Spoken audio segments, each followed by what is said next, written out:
السلام علیکم۔ الحمدللہ یہاں مدرسہ تدریس القرآن والحدیث مظفر گڑھ کا نواحی روئیلا والی ایریا ہے۔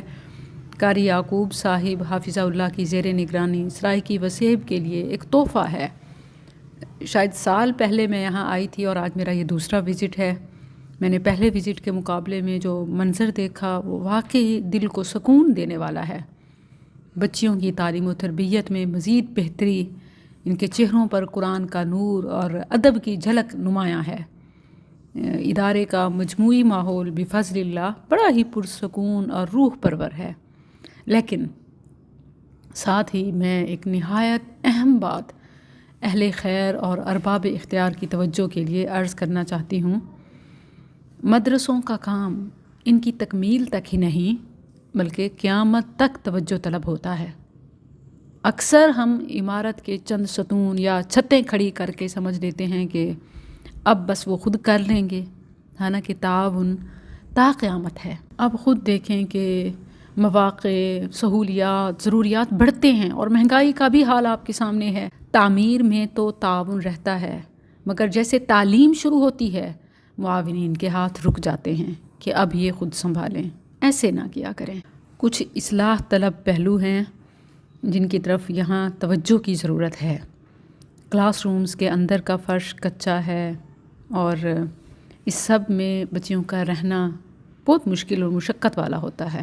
نکاسی آب کا نظام یہ غیر معیاری ہے اور مجموعی طور پر سہولیات مزید بہتر کرنے کی، بلکہ سہولیات بھی نہیں، ابتدائی اخراجات اور ضروریات میں معاونت کی ضرورت ہے۔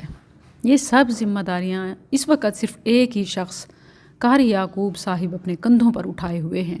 وہی انتظامی امور، ادارے کی مالی ضروریات اور سب کے لیے فکر مند رہتے ہیں۔ میں نے اس وسیب کے دیگر دیہات میں بھی ایسے کئی مدارس دیکھے ہیں۔ اکثر و بیشتر کی یہی حالت ہے، سب کی یہی حالت ہے۔ اہل خیر آغاز تو کرتے ہیں مگر کچھ عرصے بعد توجہ دوسری جانب کر لیتے ہیں۔ نتیجہ کام رک جاتا ہے، خواب ادھورے رہ جاتے ہیں۔ میں مخلصانہ گزارش کروں گی کہ اہل علاقہ اور جو بھی اللہ کی راہ میں دینے والے ہیں، اہل خیر، دینی اداروں کے لیے مستقل بنیادوں پر تعاون اور توجہ کا نظام قائم کریں تاکہ وہ اپنی زندگی میں بھی اور اس کے بعد بھی اس کے لیے کوئی سلسلہ جاری کر جائیں۔ صرف بیج بو کر یا درخت تیار کر کے چھوڑ نہ دیں بلکہ آبیاری کرتے رہیں۔ یہی تو صدقہ جاریہ ہے، ایسے تو صدقہ جاریہ بنتا ہے۔ ذاتی طور پر اگر گرلز اسکلز فاؤنڈیشن کی تعمیر کی ذمہ داری میرے کندھوں پر نہ ہوتی تو میں اپنا سب کچھ یہیں لگا دیتی، لیکن ظاہر ہے کہ جب کوئی ذمہ داری اٹھا لی جاتی ہے تو اس کو پورا کرنا اولین حق ہوتا ہے۔ البتہ میں اپنی تعلیمی، تربیتی اور ایسے اداروں کے وزٹس، آنا جانا اور آن لائن کلاسز، تربیتی سیشنز اور انتظامی امور میں مشاورت یہ ضرور جاری رکھے ہوئے ہوں اور رکھوں گی انشاءاللہ۔ آپ سے بس یہی گزارش ہے کہ جو بیج بوتے ہیں نا، صرف تیار ہونے تک نہیں بلکہ تا قیامت مستقل بنیادوں پر تعاون اور توجہ دیا کریں۔ آپ کا بیج بویا ہے، صرف ستونوں کے یا چھت ڈلنے تک نہیں بلکہ تا حیات اور اس کے بعد بھی اس کے لیے کوئی نظام وضع کرنا ہے انشاءاللہ۔ وفقکم اللہ۔